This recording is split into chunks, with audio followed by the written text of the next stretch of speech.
दोस्तों, कहानी की शुरुआत होती है जिक्सो नाम के एक शख्स से, जो 5 लोगों को एक खौफनाक कमरे में बंद कर देता है। वो इन सबको एक एक करके मार रहा है। आखिर क्यों? उन्होंने ऐसा क्या पाप किया है? अगर आप भी जानना चाहते हैं तो वीडियो के आखिर तक हमारे साथ बने रहें। ये कहानी जिक्सो के मरने के 10 साल बाद की है।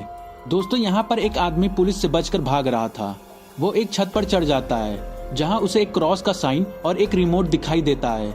पुलिस उसे चारों तरफ से घेर लेती है, लेकिन वो शख्स ऑफिसर हेलोरेन से बात करने का रिक्वेस्ट करता है। अभी वहाँ पर वो ऑफिसर आ जाता है। इस क्रिमिनल का नाम एडगर है। ये पुलिस को बताता है कि मेरे हाथ में एक रिमोट है, जिसे मैंने अगर ऑन किया तो गेम शुरू हो जाएगा। ये एक मौत का खेल है। ये सुनकर हेलोरेन बोलता है कि कौन तुम्हें कंट्रोल कर रहा है। एडगर उसका जवाब नहीं देता और रिमोट का बटन ऑन कर देता है और हेलोरेन उसे मार देता है। रिमोट का बटन ऑन करते ही एक कमरे की लाइट ऑन हो जाती है, जहां 5 लोगों के सिर पर हेलमेट लगा होता है। ये लोग जंजीरों से बंधे होते हैं। यहाँ पर स्पीकर से आवाज आती है जो कि जिक्सो की होती है। हालांकि ये 10 साल पहले मर चुका था, लेकिन क्या ये अभी तक जिंदा है? इस बात का खुलासा आगे होगा। जिक्सो बोलता है कि अगर तुम अपनी जिंदगी चाहते हो तो झूठ बोलना और धोखा देना बंद कर दो, सच बोलो और यहाँ से आजाद हो जाओ। आगे बोलता है, अगर तुम रूल्स को तोड़ने की कोशिश की फिर तुम मारे जाओगे। मैं तुम्हारे साथ एक गेम खेलूंगा जिसमें तुम्हें थोड़ा सा खून देना होगा। फिर ये ग्रीन लाइट ऑन हो जाएगी और तुम यहाँ से बाहर निकल जाओगे। और साथ ही में अगर तुम अपना गुनाह कबूल करते हो तो ये जंजीर कम हो जाएगी, और अगर ऐसा नहीं हुआ तो इसका अंजाम बुरा होगा। गेम चालू हो जाता है। ये लोग जंजीर के तरफ खींचते हुए चले जाते हैं। तभी लड़की को खून देने वाली बात याद आ जाती है। वो अपना हाथ ब्लेड पर लगाकर थोड़ा खून दे देती है। ये करते हुए उसका हेलमेट खुल जाता है। ये देखकर सभी लोग अपना हाथ ब्लेड के सामने कर देते हैं और हेलमेट से आजाद हो जाते हैं। लेकिन यहाँ पर एक शख्स बेहोशी की हालत में था, इसीलिए वो ब्लेड की तरफ खींचता चला आया और रूल्स को ना फॉलो करने की वजह से वो मारा जाता है। इसके बाद इस रूम का दरवाजा खुल जाता है। अब ये सब सीसीटीवी कैमरे की नजर में थे। यहाँ पे 2 लड़कियां जिनका नाम एना और कार्ली वो होती हैं, और एक लड़के का नाम होता है मिच, वो भी होता है। एना बोलती है कि वो हमसे सच सुनना चाहता है। यहाँ हमें पता चलता है कि जरूर ये लोगों ने कुछ गलत काम किया है। अगले दिन सड़क पर एक लड़की जॉगिंग कर रही थी। तभी उसी लड़की के पीछे उस लड़के की लाश लटक रही होती है जो जिक्सो की कैद में मारा गया था। इस लाश की छानबीन के लिए डॉक्टर उसके हेलमेट को निकालते हैं तो उसका आधा चेहरा कटा हुआ होता है और गले पर जिक्सो का साइन होता है। डॉक्टर समझ जाते हैं, लेकिन ऑफिसर का कहना होता है जिक्सो का जिंदा होना नामुमकिन है क्योंकि उसे मरे हुए 10 साल हो चुके हैं। यहाँ पर हेलोरेन के साथ एक और ऑफिसर कैद होता है। डॉक्टर उसके गले से एक पेन ड्राइव निकालता है। यहाँ पर उन्हें ये पता चलता है कि अब सिर्फ 4 लोग बचे हैं। अब सीन शिफ्ट होता है। हमें वो चारों लोग दिखाई देते हैं। यहाँ जिक्सो की फेवरेट डॉल एक मैसेज लेकर आती है जिस पर लिखा था कन्फेस, यानी कि अपना गुनाह कबूल करो। और तभी इन चारों लोगों की जंजीरें खींचना शुरू हो जाती है। ये लोग एक एक करके सच बताना शुरू करते हैं। मिच बताता है कि मैंने एक लड़के को बाइक बेची थी, लेकिन थोड़ी देर बाद उसका एक्सीडेंट हो गया और वो मारा गया। एना बताती है कि हमारे बच्चे की मौत हो गई थी, जिसकी वजह थे मेरे हस्बैंड। वो गलती से मेरे बच्चे के ऊपर सो गए थे और उसका दम घुट गया। इसमें मेरी कोई गलती नहीं है। लेकिन अभी भी जंजीर खींचना शुरू रहती है। इसका मतलब है कि ये लोग अभी भी सच छुपा रहे हैं। तब मिच डॉल के हाथ से जैसे ही टेप रिकॉर्डर को लेता है वैसे ही जंजीर खुल जाती है। ये लोग अभी भी बचे हुए थे। इसी बीच इन लोगों के सामने 3 इंजेक्शन आ जाते हैं।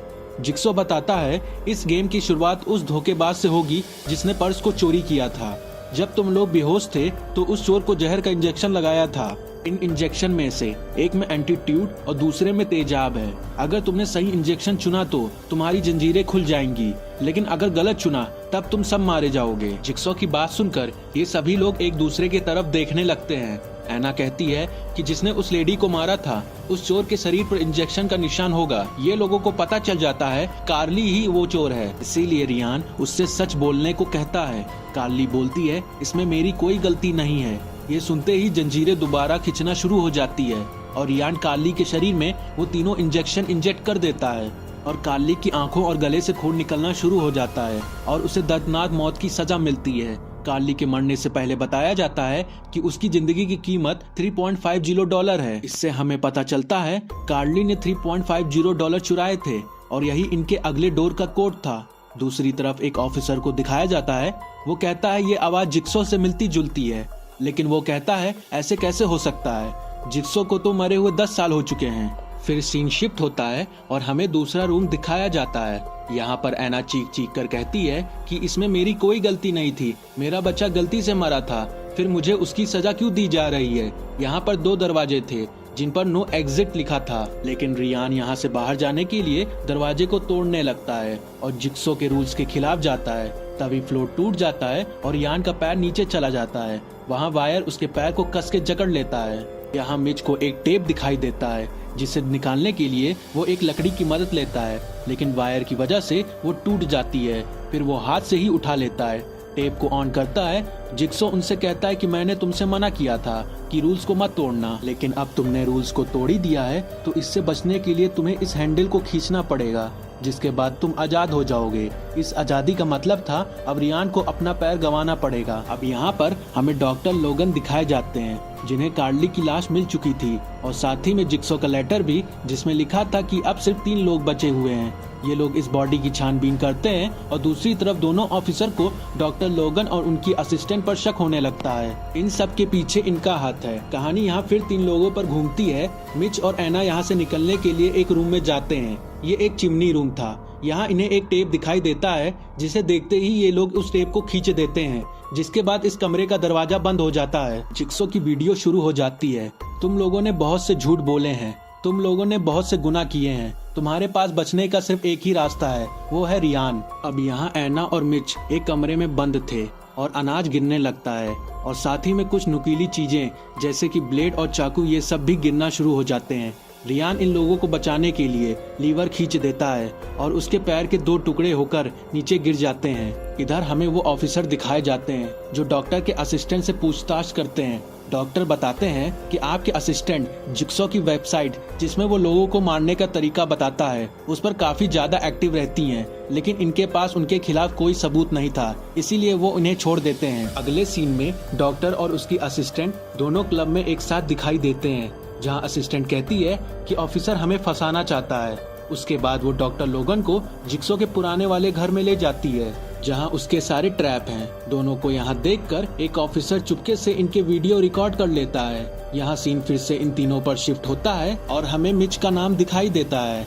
जैसे ही मिच टेप को उठाता है वैसे ही एक रस्सी मिच के पैरों को जकड़ लेती है और मिच ऊपर से लटक जाता है। जिक्सो कहता है कि तुमने अभी तक पूरा सच नहीं बताया है। उस दिन तुमने उस बाइक को बेचकर $600 लिए थे, हालांकि तुम्हें पता था कि उसका ब्रेक खराब है। तुम्हारी वजह से उस लड़के की जान गई। वह लड़का मेरा भतीजा था, उसकी किसी से दुश्मनी नहीं थी। फिर उसके सामने एक डिवाइस आता है और वो बोलता है कि उसमें उस बाइक का मोटर फिट है, तुम्हें इसका ब्रेक दबाना पड़ेगा। इसके बाद मोटर ऑन हो जाता है। ऐना मिच को बचाने के लिए टायर बंद कर देती है, लेकिन थोड़ी देर बाद टायर फिर से ऑन हो जाता है और मिच इसके अंदर चला जाता है और वो मर जाता है। यहाँ हॉस्पिटल से एडगर गायब हो जाता है। ऑफिसर उसे तलाश करने लगते हैं। जिक्सो की लाश देखने के लिए वो जिक्सो के ताबूत को खोलते हैं, लेकिन उसमें जिक्सो नहीं बल्कि एडगर मिलता है। जिक्सो को ढूंढने के लिए ऑफिसर अपनी टीम के साथ उसी पुराने वाले घर में जाते हैं जहां डॉक्टर लोगन और उसकी असिस्टेंट को देखा गया था। यहाँ इन्हें मिच की लाश दिखाई देती है और साथ ही में जिक्सो का मैसेज भी कि अब सिर्फ 2 लोग बचे हैं। हेलोरन का शक लोगन पर जाता है। वो उसे गिरफ्तार करने के लिए अपने ऑफिसर्स को भेजते हैं, लेकिन यहाँ लोगन ऑफिसर से कहता है इसके पीछे ऑफिसर हेलोरन है। ये सुनकर ऑफिसर का शक ऑफिसर हेलोरन पर जाता है। डॉक्टर लोगन की असिस्टेंट उसके पास आती है और कहती है कि मुझे पता है ये गेम कहाँ खेला जा रहा है। ये लोग उस जगह पर चल देते हैं। इनके पीछे पीछे हेलोरिन भी चला जाता है। अब सिर्फ ऐना और रियान ही बचे हुए थे। ऐना एक दरवाजा खोलकर दूसरी तरफ आ जाती है जहां उसे एक आदमी दिखाई देता है। वो ऐना पर अटैक कर देता है। अगले पल ऐना और रियान के पैर जंजीर से बंधे हुए होते हैं। उनके सामने था जिक्सो। यहाँ वो उनके गुनाह बताता है। वो रियान को बताता है कि तुमने बहुत लोगों को परेशान किया है और तुम्हारी वजह से तुम्हारी 3 दोस्तों की मौत हो गई थी। जिसे सुनकर रियान जिक्सो से कहता है कि वो उसे छोड़ दे, अभी मैं जीना चाहता हूँ। जिस पर जिक्सो उससे कहता है कि सभी इंसान जीना चाहता है, अगर उस दिन वो डॉक्टर मेरा एक्सरे नहीं बदला होता तो मेरा कैंसर जल्दी सही हो जाता। इसके बाद जिक्सो एना का सच्चाई बताता है। वो बताता है कि उसके बच्चे की मौत उसके पति की वजह से नहीं बल्कि एना के वजह से हुई थी। उस रात एना का बच्चा बहुत रो रहा था, जिसे तंग आकर एना ने तकिया की मदद से अपने बच्चे का दम घोंटकर मार दिया था और ये सारा इल्जाम उसने अपने पति के ऊपर डाल दिया। जिक्सो एक बंदूक उठाता है और वो उनसे कहता है कि यह बंदूक तुम्हारी आजादी की चाबी है, इस बंदूक से तुम्हें आपस में मारना पड़ेगा।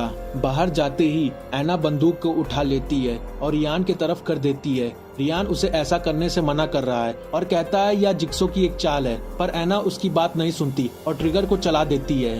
पर यह बंदूक उल्टा है और एना को ही लग जाता है और उसकी वहीं पर मौत हो जाती है। इसके बाद रियान को आजादी की चाबी मिल जाती है। गेम वाली जगह पर लोगन भी आ जाता है। लोगन हेलोरन के पीठ पर इंजेक्शन लगा देता है और नेक्स्ट सीन में लोगन और हेलोरन जिक्सो के गेम में फंस जाते हैं। जिक्सो उन्हें कहता है कि तुम्हें अपनी गलतियां मालूम है, उसे अभी कन्फेस करो और आजाद हो जाओ। हेलोरन गेम का डिवाइस ऑन कर देता है और लोगन दूसरी तरफ खिंचता चला जाता है। लोगन उसे बताता है कि जिसने जिक्सो का एक्सरे चेंज किया था वो और कोई नहीं, मैं ही था। तभी लोगन का डिवाइस ऑन हो जाता है और वो वहीं पर मारा जाता है। तब हेलोरन भी सच बताता है कि उसने बहुत से लोगों से रिश्वत खाई है और मेरी वजह से बहुत मासूम लोगों की जान गई है। और ये कहते ही कहानी का सारा सच सामने आ जाता है। लोगन जो मर गया था वो वापस से जिंदा हो जाता है और कहता है कि यह 20 साल पहले एक गेम खेला गया था जिसे जिक्सो ने बनाया था, जिसमें रियान और एना है, जिसमें वह पहले ही मर चुके हैं। उनके साथ मैं भी था, पर जिक्सो ने मुझे माफ कर दिया था। और यहाँ हमें एक और सच्चाई के बारे में पता चलता है। एडगर वही शख्स है जिसने लोगन की बीवी को मारा था, लेकिन हेलोरन ने उसे रिश्वत लेकर उसे जाने दिया और जो गोली एडगर पर चलाई गई थी वो भी लोगन ने चलाई थी ताकि वो अपनी बीवी का बदला ले सके। और वो कहता है कि इस गेम के आखिरी खिलाड़ी हम हैं। और फिर हेलोरन की भी मौत हो जाती है और आगे हमें पता चलता है कि जिक्सो का काम अब डॉक्टर लोगन जारी रखेगा और वो उसका साथ देगा।